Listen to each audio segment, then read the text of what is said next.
Welcome back, billionairettes. Super excited to invest the next 25 to 30 minutes with you and continuing to grow, develop as leaders, as billionairettes. And we're growing every single day here. We just had an inner circle, billionaire inner circle call, and it was absolutely phenomenal.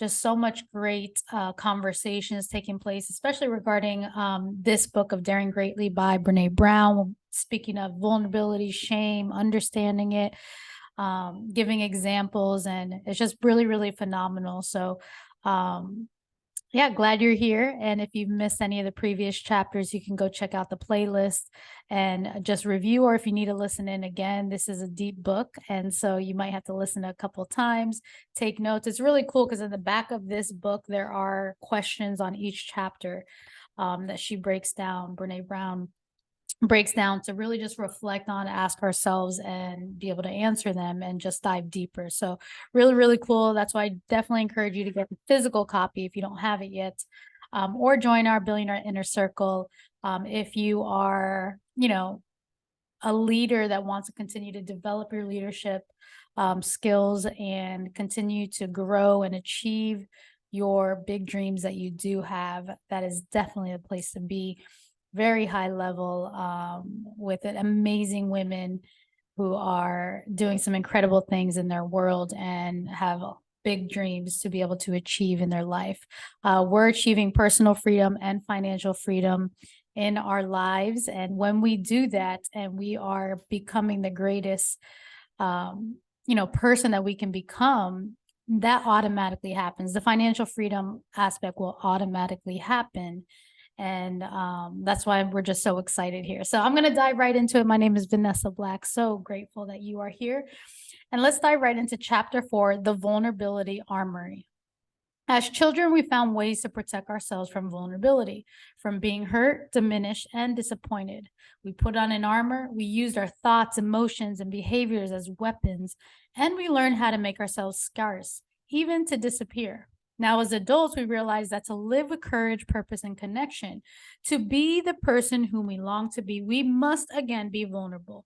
We must take off the armor, put down the weapons, show up, and let ourselves be seen. The word persona is the Greek term for stage mask. In my work, mask and armor are perfect metaphors for how we protect ourselves from the discomfort of vulnerability. Masks make us feel safer even when they become suffocating. Armor makes us feel stronger even when we grow weary from dragging the extra weight around. The irony is that when we're standing across from someone who has hidden or shielded my mask and armor, we feel frustrated and disconnected. That's the paradox here. Vulnerability is the last thing I want you to see in me, but the first thing that I look for in you. If I were directing a play about the vulnerability armory, the setting would be a middle school cafeteria, and the characters would be our 11, 12, and 13-year-old selves. I picked this age because armor can be hard to see on adults. Once we've worn it long enough, it molds to our shape and is ultimately undetectable. It's like a second skin. Masks are the same way. I've interviewed hundreds of participants who have conveyed the same fear and, quote, I can't take the mask off now. No one knows what I really look like. Not my partner, not my kids, not my friends. They've never met the real me. I'm not even sure who I am under here. Preteens or tweens, though, are much different. Upper elementary school and middle school was where most of us started to try on new and different forms of protection. At this tender age, the armor is still awkward and ill-fitting. Kids are clumsy in their efforts to hide fear and self-doubt, which makes it easier for observers to see exactly what armor they're using and why. And depending on the level of shame and fear, most kids have yet to be convinced that the heaviness of the armor or the suffocating nature of a mask is worth the effort. They put it on and take off personas and protection without hesitation, sometimes in the same sentence. Quote, I don't care what those people think. They're so stupid. The dance is stupid. Can you call their moms and find out what they're wearing? I hope I get to dance.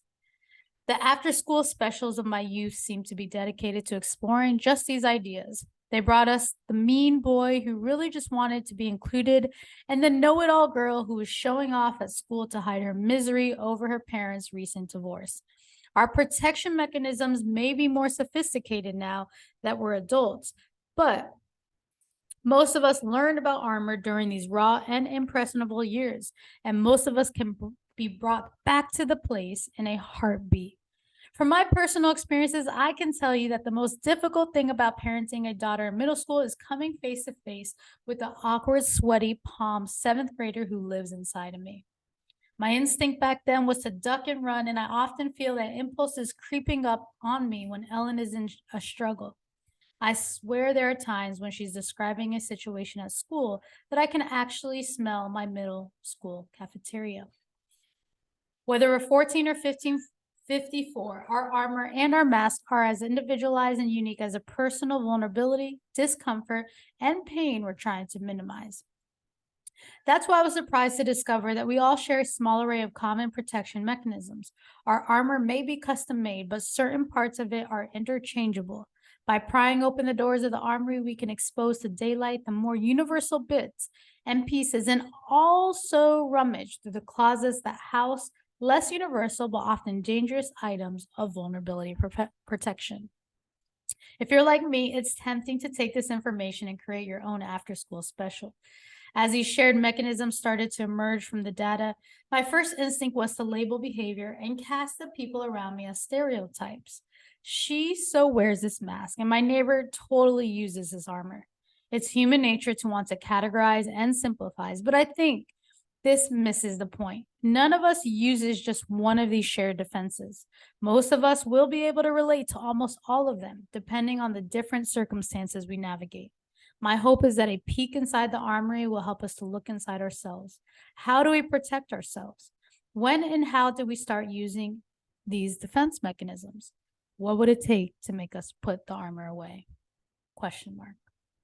The enough mandate.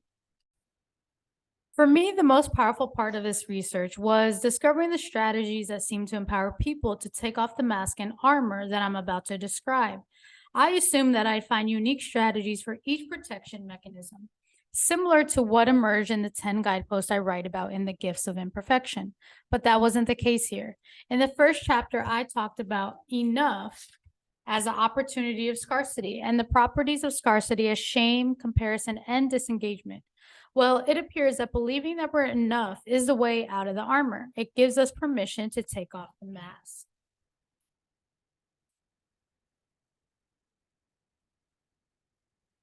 With the sense of enough comes an embrace of worthiness, boundaries, and engagement. This lay at the core of every strategy, illuminated by the research participants for freeing themselves from their armor. I am enough. I've had enough. Showing up, taking risk, and letting myself be seen is enough. As you read through this chapter, I think it's helpful for you to know that every single person I interviewed spoke about struggling with vulnerability. It's not as if there are lucky people among us who can openly embrace vulnerability without reservations, hesitation, or fear. When it comes to uncertainty, risk, and emotional exposure, what I heard over and over were descriptions of people trying on some kind of armor before finally letting it go. Quote, my first instinct is to blank, but that never works. So now I blank, and that's changed my life. Next. Quote, I spent years blank until one day I tried blank and it made my marriage stronger. Page 117. Last year, I gave a talk on vulnerability to 350 SWAT team officers, parole officers, and jailers. Yes, it was intimidating as it sounds. A SWAT officer walked up to me after the talk and said, the only reason why we listen to you is because you're just as bad at being open as we are. If you didn't wrestle with being vulnerable, we wouldn't trust you one bit. Not only did I believe him, but I totally agreed. I trust the strategies I'm writing about here for two reasons. First, the research participants who shared them with me had wrestled with the same gremlins, discomfort, and self-doubt that we all face. Second, I practice these strategies in my own life and know for a fact that they aren't just game changers, they're lifesavers. The three forms of shielding that I'm about to introduce are what I refer to as a common vulnerability arsenal, because I have found that we all incorporate them into our personal armor in some way. These include forebodying joy, or the paradoxical dread that clamps down on momentary joyfulness, perfectionism, or believing that doing everything perfectly means you'll never feel shame, and numbing, the embrace of whatever deadens the pain of discomfort and pain. Each shield is followed by daring greatly strategies, all variants on being enough, that have proved to be effective at disarming these three common forms of shielding. The common vulnerability shields, the shield for bodying joy. Given that I study emotions like shame, fear, and vulnerability, I hardly expected to one day be telling you that exploring the construct of joy turned my professional personal life upside down. But it's true. In fact, having spent several years studying what it means to feel joyful, I'd argue that joy is probably the most difficult emotion to really feel. Why? Because when we lose the ability or willingness to be vulnerable, joy becomes something we approach with deep foreboding. This shift from our younger selves greeting of joy with unalloyed delight happens slowly and outside of our awareness. We don't seem to even know that it's happening or why. We just know that we crave more joy in our lives, that we are joy starved. In a culture of deep scarcity, of never feeling safe, certain, and sure enough, joy can feel like a setup. We wake up in the morning and think, work is going well, everyone in the family is healthy, no major crises are happening, the house is still standing, I'm working out and feeling good. Oh, shoot, this is bad. This is really bad. Disaster must be lurking right around the corner. Or we get promoted and our first thought is too good to be true. What's the catch? We find out we're pregnant and we think our daughter is healthy and happy, so something really bad is going to happen with this baby. I just know it. We're taking our first family vacation, but rather than being excited, we're making plans for the plane to go down or the ship to sink. We're always waiting for the other shoe to drop. That expression originated in the early 1900s, when the new immigrants and people flooding to the cities were crammed into tenant housing where you could literally hear your upstairs neighbors taking off his shoes at night. Once you heard the first shoe hit the floor, you waited for the other shoe to drop. Even though the world today is much safer in many ways than it was in the early part of the century, and our life expectancy is far greater than that of folks who were listening for a second shoe to hit the floor, the stakes feel so much higher to us. Most of us today think of the other shoe as something terrifying: a terrorist attack, a natural disaster, an E. coli outbreak in our local grocery store, a school shooting. When I started asking participants about the experiences that left them feeling the most vulnerable, I didn't expect joy to be one of the answers. I expected fear and shame, but not the joyful moments of their life. I was shocked to hear people say they were at their most vulnerable when, and here are the examples: standing over my children while they're sleeping, acknowledging how much I love my husband/wife, knowing how good I've got it. Wow. Loving my job, spending time with my parents, watching my parents with my children, thinking about my relationship with my boyfriend, getting engaged, going into remission, having a baby, getting promoted, being happy, falling in love. Not only was I shocked to hear these answers, I knew I was in trouble. Wow, that's crazy. So when she was doing her research, just to recap that, those were examples of what people were saying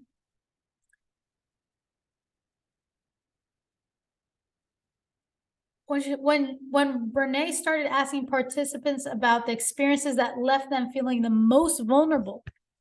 Let me know your thoughts on that in the comments. Did you resonate with any of those?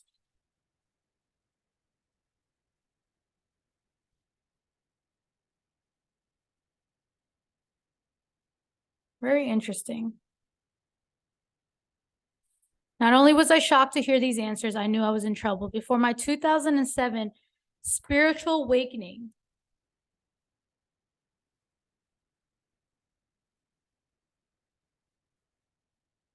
Foreboding joy was one of my own unconscious pieces of armor. When I first made the connection between vulnerability and joy reported by my participants, I could barely breathe. I had considered my constant disaster planning as my little secret. I was convinced that I was the only one who stood over my children while they slept. And in the split second that I became engulfed with love and adoration, pictured something really terrible happening to them. I was sure that no one but me pictured car wrecks and rehearsed the horrific phone conversations with the police that all of us dread. One of the first stories I heard was from a woman in her late 40s. I used to take every good thing and imagine the worst possible disaster. She told me I would literally picture the worst case scenario and try to control all of the outcomes. When my daughter got into the college of her dreams, I just knew something bad would happen if she moved too far away. I spent the entire summer before she left trying to convince her to go to a local school. It crushed her confidence and took the fun out of our last summer. It was a painful lesson. Now I cross my fingers, stay grateful, pray, and try like hell to push the bad images out of my head. Unfortunately, I passed that way of thinking down to my daughter. She's increasingly afraid to try new things, especially when her life is going well. She says she doesn't want to tempt fate.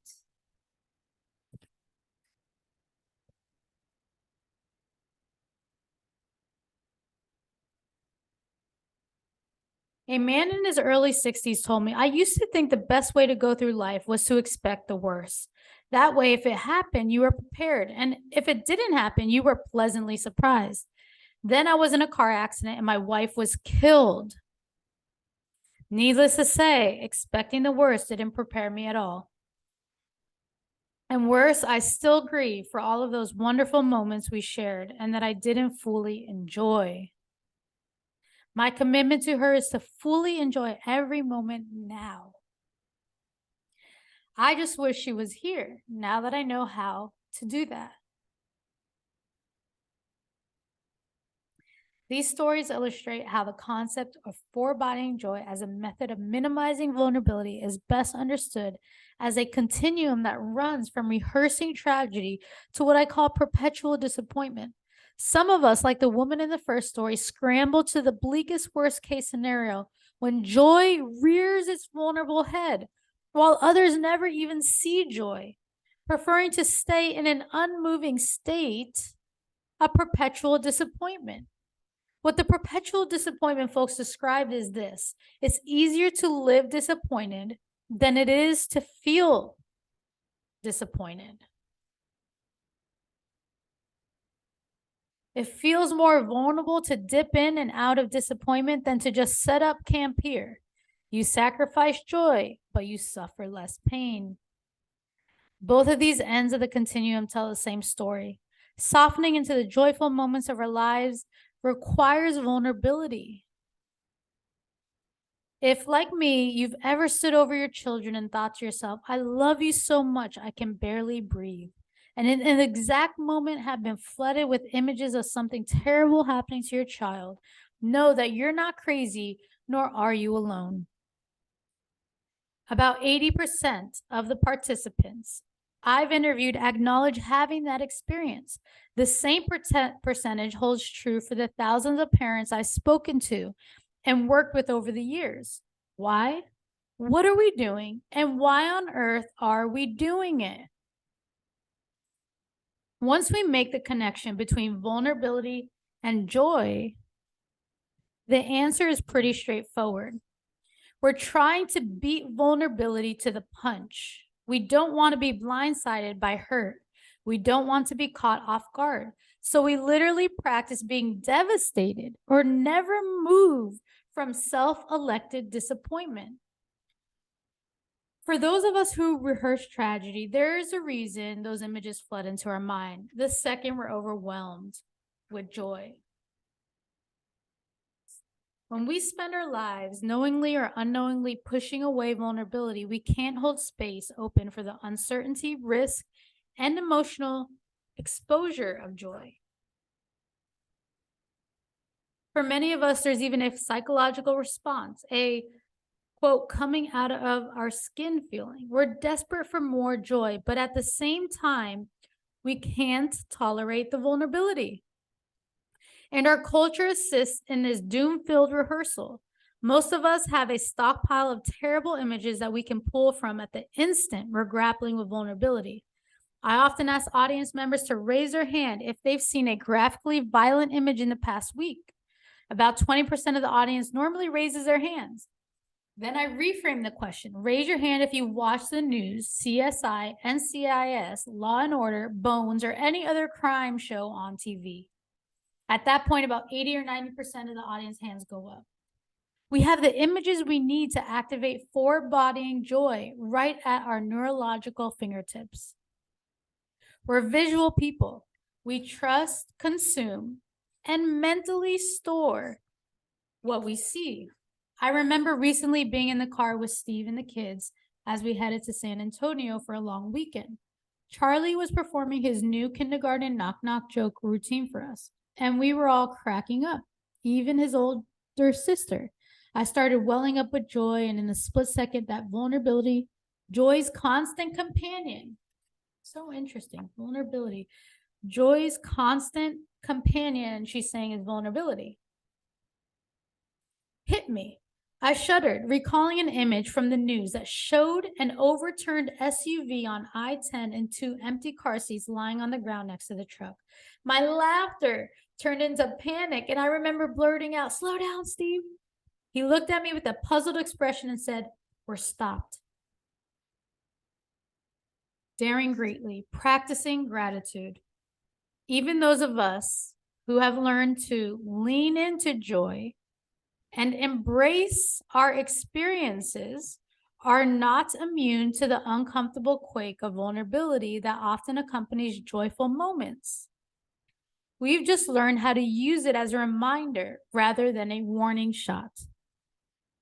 What was the most surprising and life-changing difference for me was the nature of that reminder.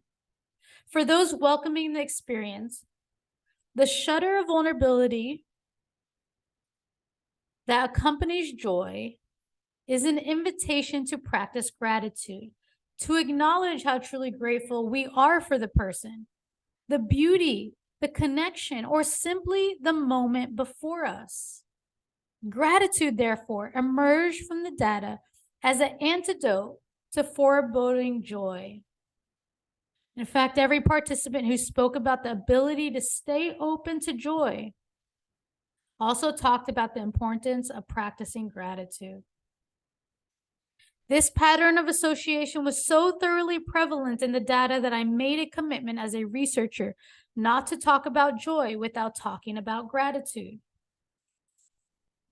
It wasn't just a relationship between joy and gratitude that took me by surprise. I was also startled by the fact that research participants consistently described both joyfulness and gratitude as spiritual practices that were bound to a belief in human connectedness and a power greater than us. Their stories and descriptions expanded on this, pointing to a clear distinction between happiness and joy. Participants described happiness as an emotion that's connected to circumstances. And they describe joy as a spiritual way of engaging with the world that's connected to practicing gratitude. While I was initially taken back by the relationship between joy and vulnerability, it now makes perfect sense to me, and I can see why gratitude would be the antidote to forebodying joy. That's powerful, powerful, powerful chapters here. Scarcity and fear drive forebodying joy. We're afraid that the feeling of joy won't last, or that there won't be enough, or that the transition to disappoint, or whatever is in store for us next, will be too difficult. We've learned that giving into joy, at best, setting ourselves up for disappointment, and at worst, inviting disaster. And we struggle with the worthiness issue. Do we deserve our joy, given our inadequacies and imperfections? What about the starving children in the war-ravaged world? Who are we to be joyful? If the opposite of scarcity is enough, then practicing gratitude is how we acknowledge that there's enough and that we're enough. I use the word practicing because the research participants spoke of tangible gratitude practices. More than merely having an attitude of gratitude or feeling grateful. In fact, they gave specific examples of gratitude practices that included everything from keeping gratitude journals and gratitude jars or to implementing family gratitude rituals. Actually, I learned the most about gratitude practices and the relationship between scarcity and joy that plays out in vulnerability from the men and women who had experienced some of the most profound losses or survived the greatest traumas. These included parents whose children had died, family members with terminally ill loved ones, and genocide and trauma survivors. One of the questions I'm most often asked is, don't you get really depressed talking to people about vulnerability and hearing about people's darkest struggles? My answer is no, never. That's because I've learned more about worthiness, resilience, and joy from those people who courageously share their struggles with me than from any other part of my work. And nothing has been a greater gift to me than the 3 lessons I learned about joy and light from people who have spent time in sorrow and darkness. Number 1, joy comes to us in moments. Ordinary moments. We risk missing out on joy when we get too busy chasing down the extraordinary. Scarcity culture may keep us afraid of living small, ordinary lives, but when you talk to people who have survived great losses, it is clear that joy is not a constant. Without expectation, all the participants who spoke to me about their losses and what they missed the most spoke about ordinary moments. If I could come downstairs and see my husband sitting at the table and cursing at the newspaper, if I could hear my son giggling in the backyard, my mom sent me the craziest text. She never knew how to work her phone. I'd give anything to get one of those texts right now. I don't know why I'm getting so emotional here today. Number 2, be grateful for what you have. When I asked people who had survived tragedy how we can cultivate and show more compassion for people who are suffering, the answer was always the same. Don't shrink away from the joy of your child because I've lost mine. Don't take what you have for granted. Celebrate it.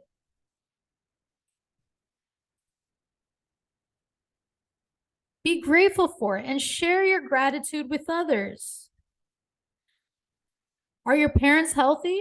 Be thrilled. Let them know how much they mean to you. When you honor what you have, you're honoring what I've lost. That's deep, powerful, awesome stuff. Number 3, don't squander joy. We can't prepare for tragedy and loss. When we turn every opportunity to feel joy into a test drive for despair, we actually diminish our resilience. Yes, softening into joy is uncomfortable. Yes, it's scary. Yes, it's vulnerable. But every time we allow ourselves to lean into joy and give into those moments, we build resilience and we cultivate hope. The joy becomes part of who we are. And when bad things happen, they do happen, we are stronger. It took me a couple of years to understand and integrate this information and to start to cultivate a gratitude practice. Ellen, on the other hand, seemed to intuitively understand the importance of acknowledging and owning joy. I love that. The importance of acknowledging joy and owning joy. When she was in the 1st grade, we played hooky one afternoon and spent the day at the park. At one point, we were on a paddle boat, feeding ducks stale bread that we had brought from home. When I realized that she had stopped pedaling and was sitting perfectly still in her seat, her hands were wrapped around the bread sack, her head was tilted back, and her eyes were closed. The sun was shining on her uplifted face, and she had a quiet smile on her face. I was so struck by her beauty and her vulnerability that I could barely catch my breath. I watched for a full minute, but when she didn't move, I got a little nervous. Ellie, is everything okay, sweetie? Her smile widened and she opened her eyes. She looked at me and said, I'm fine, Mama. I was just making a picture memory. I had never heard of a picture memory, but I liked the sound of it. What's that mean? Oh, a picture memory is a picture. Sorry. Is a picture I take in my mind when I'm really, really happy. I close my eyes and take a picture. So when I'm feeling sad or scared or lonely, I can look at my picture memories. I'm not as eloquent or poised as my then 6-year-old daughter, but I've been practicing. For me, expressing gratitude is still bumpier than it is graceful or fluid. I still get overwhelmed with vulnerability in the midst of joyful experiences. But now I've learned to literally say aloud, I'm feeling vulnerable and I'm so grateful for blank. Okay, this can be fairly awkward in the middle of a conversation, but it's much better than the alternative, catastrophizing and controlling. Just recently, Steve told me that he was thinking about taking the kids to his family's farmhouse in Pennsylvania while I was out of town for work. I immediately thought it was a great idea until I started boarding the crazy train of, oh my God, I can't let them fly without me. What if something happens? Rather than picking a fight, being critical, or making up something to quash the idea without revealing my unreasonable fears, I just said, vulnerability, vulnerability. I'm grateful for the kids getting to spend alone time with you and explore the country outside. Steve smiled. He's well aware of the practice, and he knew I meant it. Before I put this research on countering forebodying joy into practice, I never knew how to get past that immediate vulnerability shudder. I didn't have the information to get from what I feared to how I actually felt and to what I really craved. Gratitude fueled joy. The shield, perfectionism. One of my favorite features on my blog is my inspiration interview series. It's special to me because I only interview people whom I find truly inspirational. People who engage with the world in a way that inspires me to be more creative and a little bit braver with my work. I've always asked interviewees the same group of questions, and after the wholehearted research emerged, I started asking questions about vulnerability and perfectionism. As a recovering perfectionist and an aspiring good enoughist, I'm always finding myself skimming down the list to read the answers to this question first. And here's the question. Is perfectionism an issue for you? If so, what's one of your strategies for managing it? I asked this question because in all of my data collecting, I've never heard one person attribute their joy, success, or wholeheartedness to being perfect. In fact, what I've heard over and over throughout the years is one clear message. The most valuable and important things in my life came to me when I cultivated the courage to be vulnerable, imperfect, and self-compassionate. Perfectionism is not the path that leads us to our gifts and to our sense of purpose. It's a hazardous detour. I'm going to share a few of my favorite answers from the interviews with you, but first I want to tell you about the definition of perfectionism that bubbled up from the data, and here's what I learned. Like vulnerability, perfectionism has accumulated around a considerable mythology. I think it's helpful to start by looking at what perfectionism isn't. Perfectionism is not the same thing as striving for excellence. Perfectionism is not about healthy achievement and growth. Perfectionism is a defense move. It's the belief that if we do things perfectly and look perfect, we can minimize or avoid the pain of blame, judgment, and shame. Perfectionism is a 20-ton shield that we lug around, thinking it will protect us, when in fact, it's the thing that's really preventing us from being seen. Next, perfectionism is not self-improvement. Perfectionism is, at its core, about trying to earn approval. Most perfectionists grew up being praised for achievement and performance. grades, manners, rule following, people pleasing, appearance, sports. Somewhere along the way, they adopted this dangerous and debilitating belief system. Quote, I am what I accomplish and how well I accomplish it. Please, perform, perfect. Healthy striving is self-focused. How can I improve? Perfectionism is other-focused. What will they think? Perfectionism is a hustle. Next, perfectionism is not the key to success. In fact, research shows that perfectionism hampers achievement. Perfectionism is correlated with depression, anxiety, addiction, and life paralysis, or missed opportunities. The fear of failing, making mistakes, not meeting people's expectations, and being criticized keeps us outside the arena where healthy competition and striving unfolds. Last, perfectionism is not a way to avoid shame. Perfectionism is a form of shame. Where we struggle with perfectionism, we struggle with shame. After using the data to bushwhack my way through the myths, I then developed the following definition of perfectionism. Perfectionism is a self-destructive and addictive belief system that fuels this primary thought. If I look perfect and do everything perfectly, I can avoid or minimize the painful feelings of shame, judgment, and blame. Next, perfectionism is self-destructive simply because perfection doesn't exist. It's an unattainable goal. Perfectionism is more about perception than internal motivation, and there is no way to control perception no matter how much time and energy we spend trying. Next, perfectionism is addictive because when we invariably do experience shame, judgment, and blame, we often believe it's because we weren't perfect enough. Rather than questioning the faulty logic of perfectionism, we become even more entrenched in our quest to look and do everything just right. Next, perfectionism actually sets us up to feel shame, judgment, and blame, which then leads to even more shame and self-blame. It's my fault. I'm feeling this way because I'm not good enough. And those are her definitions.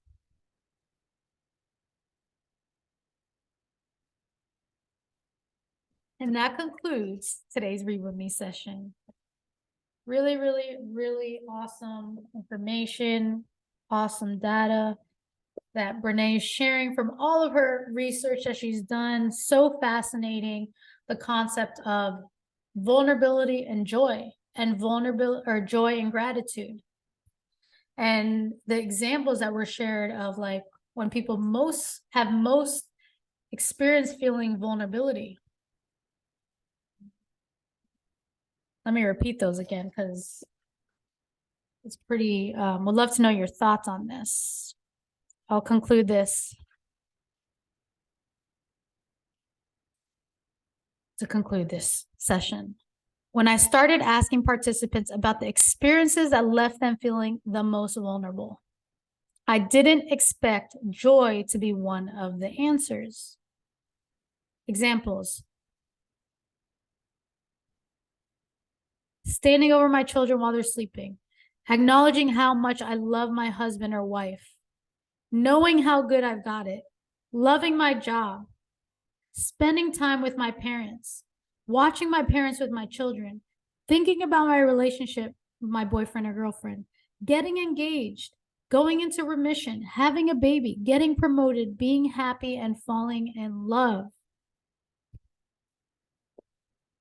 And that concludes part 1 of this chapter, because there's more parts of the vulnerability armor.